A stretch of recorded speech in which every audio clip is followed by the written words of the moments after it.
Hello and welcome to another edition of Mailbag.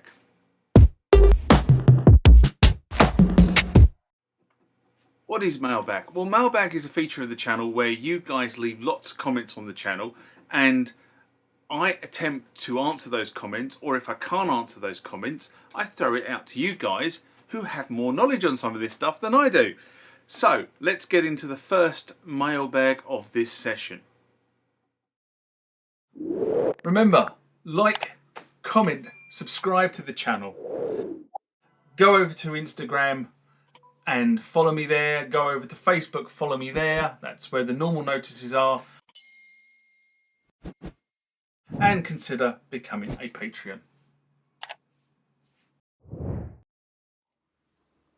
Next comment question comes from Off the Matrix, and this was in response to Roland's manuals on mind-blowing winning sound Yamaha SY99 display. Mailbag I did in February 2025. I'm having a real bad hair day. My hair won't stay where it's meant to be. Anyway, Off the Matrix writes, regarding manuals, it seems Yamaha manuals may be better. I got the Korg T1 yesterday. The T1 owner's manual has no information about dumping samples into it. I had to figure it out myself. Well, they didn't expect you to read the manual, for God's sake. Oh dear. I mean, if we all started reading the manuals, where would we get to?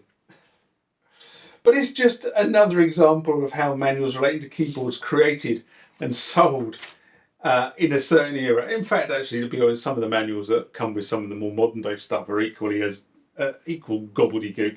But they had features that were documented. They poorly documented the stuff that was there that you could work out.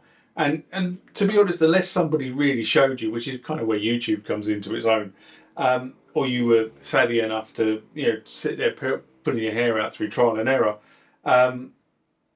it was difficult to actually get these things to do some of the things they stated they could do and access some of the things that you didn't know they could do. Now, some of the, if I'm honest about some of the synthesizers, understanding how they work or understanding how an undocumented feature works has been really useful over the years.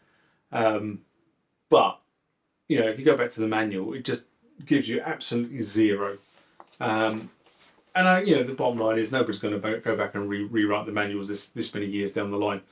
I think there's a lot of the manuals were translated literally from the raw Japanese, which is probably why it makes an awful lot of sense about how abrupt they are. Next question comes from Victor Eddie Gomez Villanueva. I'm going to call you Victor. And I think you were in Peru.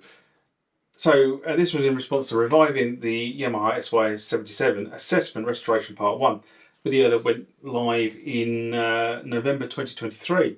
And Victor writes, if you had tutorials to diagnose, repair and reset the Yamaha SY99, it turns on but it does not respond and the screen is blue and yellow 50-50. Thank you, from Peru.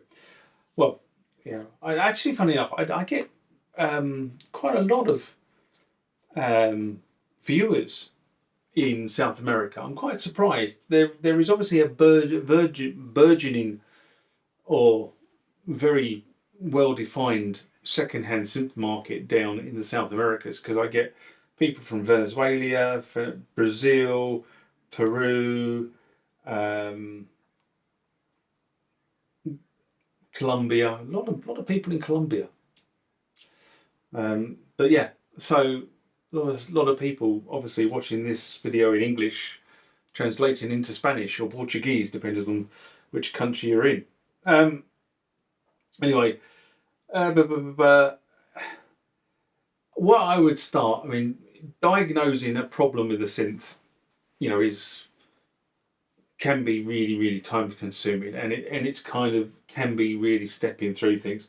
But what I would start with is checking the power supply first, see if it's actually giving out the required voltages at the required within the required tolerances. Look at the connections between the various boards, make sure that there's no obvious connectors that are coming off.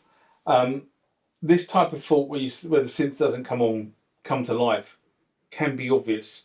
You look at something, you think, oh, that wire's disconnected, that wire's not working, the voltage regulator's not doing what it's meant to be doing, and therefore it's kicking out more volts than the synth can handle, or it's not kicking out enough volts, as the case may be. So there can be, you can get to the answer relatively quickly. On the other hand, sometimes, you get to the point where you are literally tracking trace by trace through the circuit board, trying to work out where the problem is, and they can be utter ball aches to solve. Luckily, in the last 10 years, I have only had, I think, one or two of those sort of, and I managed to sort of track the fault down quite quickly because of the other evidence I was seeing at the time.